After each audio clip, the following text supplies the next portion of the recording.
Hi everyone, my name's Simon and welcome back to Walking with YT. In this episode, we're going to have a little bit of fun exploring a tent that I've never seen before.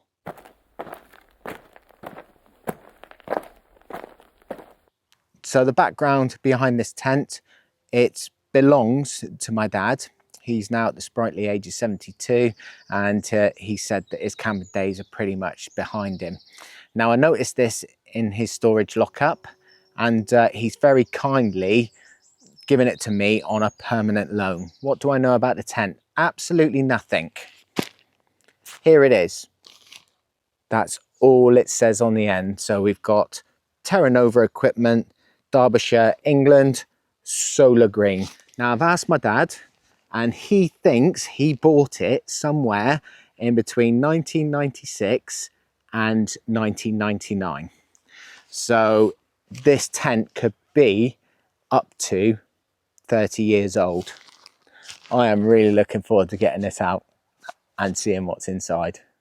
I think the best way to treat this is almost like one of my first look videos.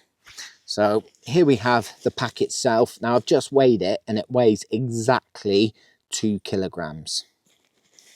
So let's open it up. Just going to grab that and pull out what's inside. Okay, so this is what we have.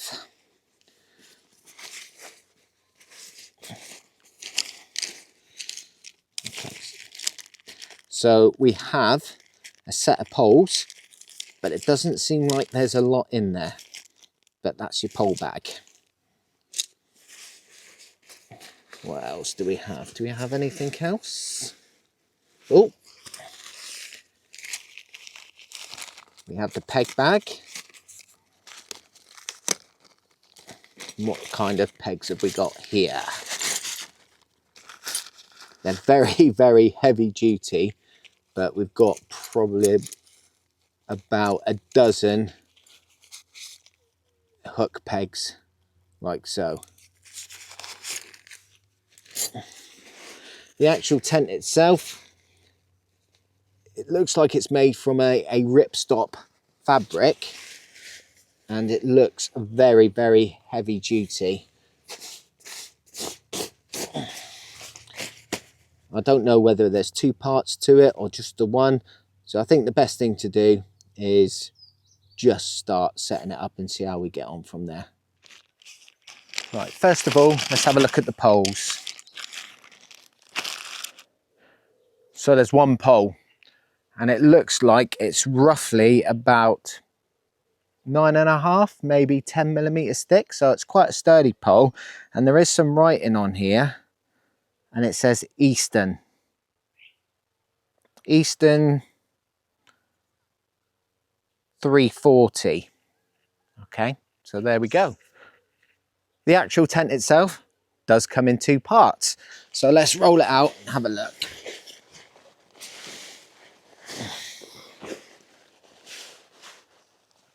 Okay, there's some housing for the pole there. And there's some netting. So it looks like it's an inner pitch first. So we'll try that. We'll peg out the corners and we'll put the pole up and take it from there.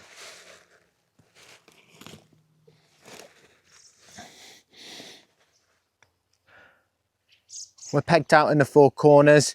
Now let's see what we can do with this pole.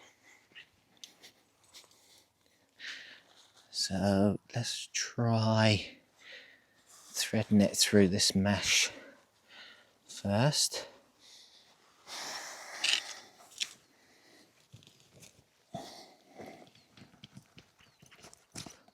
So it's obviously in a pitch first, and as I take you around, you can see what kind of shape we're dealing with. I have to say, I wasn't expecting any different, but it's in very good nick for 30 years old. It's starting to remind me of a certain tent. I wonder if you would agree with me. It's starting to look a bit like a Bobcat, the OEX Bobcat 1. But let's get the outer fly on next and then see what we're dealing with. Right, the camera just turned itself off there, but I hope I haven't missed too much stuff out. So I've got the outer fly on, and it was a little bit of a faff, and I'll show you why at the end, but I'm just going to peg it out now so we can see what this tent actually looks like.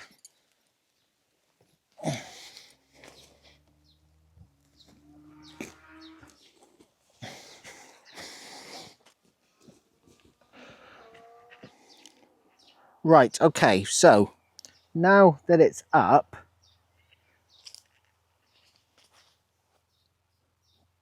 there's this on the side of the tent, Terra Nova Solar. So I've been looking on the internet and there isn't a lot of information apart from on a website called campsite.co.uk. It says it's discontinued, obviously. 1.79 kilos. I suppose that would be right with without the pegs. And brand new, back in the day, they were £380. So 25-30 years ago, £380, that's a lot of money for a tent. So yeah, let's have a look round, shall we? Starting from the front, we've got two guy lines coming out the front with a bit of a flap here, and I wonder if there's any ventilation. It doesn't look like it, but it looks like there's something going on up there, but we'll have a look a little bit later on. We've got two zips going from bottom to top, there and there. Is it a double zipper? Oh, they are double zippers actually. Yep, double zippers. Interesting. Is it double zippers on both? Yep, double zippers on both sides. There we go. These peg out points are all heavy duty elastic ones. And this got me a bit confused, and I still don't think I've done it right. So obviously you have to put the pole in first with the inner, but then you've got this bit that had to hook on the outer fly. So I've done it that way round, as you can see, but I don't think that's correct. But we'll leave it like that for now. You've got three guy lines along the back and another peg out point, which I haven't done yet. But if you was to peg that down, and with these three guy out points, I think obviously this is the way that it's meant to be pitched into the wind, perhaps, so the wind can just straight off the back. Interesting. Very interesting. Right, let's open it up and see what we're dealing with inside. So I'm guessing if you wanted to, you could just go straight down like that, could you? Yeah, and that's Velcro. Okay, so you could go straight down if you wanted to, but I'm guessing it's probably best if you went down to about there for bad weather. Yeah, I can see why they've done that. Let's put that right up the top a minute. Right, so let's go from the bottom up. See, I wonder if you could actually, if I let that down, I wonder if you had two trekking poles. Yeah, if you had two trekking poles, there's two loops at the end there. You could make a bit of a porchway, a bigger porchway, perhaps. Oh, that's interesting. So it's got two toggles at the top here. The elastic's a little bit worn in it, but you can roll it up like that. So the vestibule area, it's not massive, but it is big enough to put a backpack up one end and your boots or something up that end, and the middle area here to do a bit of cooking. So yeah, not too bad. How do you do this? Oh, I see. So one thing Dad did say that he liked about this tent is the midges could not get in, and I'm starting to see why. It looks like it's a double lined door. How you separate them, I guess we'll find out in a minute, but there's definitely a nice fine midgie net there.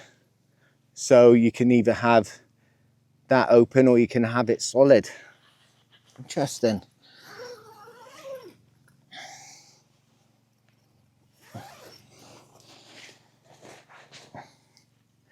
And here we are inside.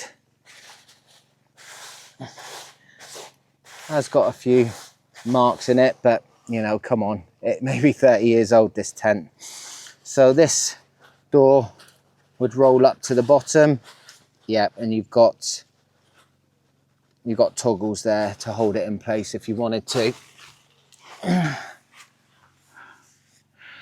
It's definitely got a Bobcat 1 feel to it, I must admit. I think this must have been advertised as a 4-season back in the day, because you know, there's no ventilation in here whatsoever, apart from the door, which is pretty decent. And you know, you got the Velcro up here that you could undo, and you've got this little flap that covers that. So let's get inside now and do the door up. Opti zippers, OPTI zippers, but they are very smooth. So that's me inside. Not a lot of room, but you know, was it designed for that back in the day? Who knows? You can either have it solid or you can have it with a mesh.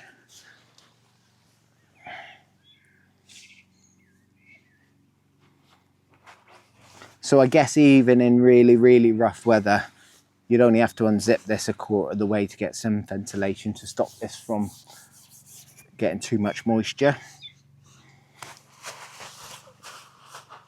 Let's lie down in it.